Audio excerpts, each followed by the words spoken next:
Hello guys, in today's video, I'm going to show you how you can upload a PSD file to Canva.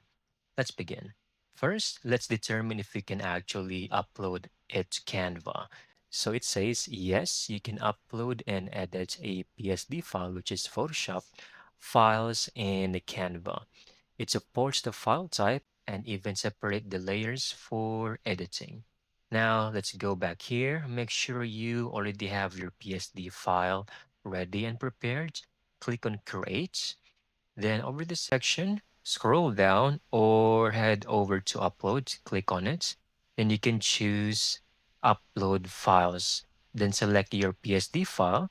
It might take several minutes depending on the type of file that you have, but it should be very quick in most cases. Now, once it has been successfully uploaded, you can now click on this PSD file, and over here, you can now optimize and change anything as you like it to be.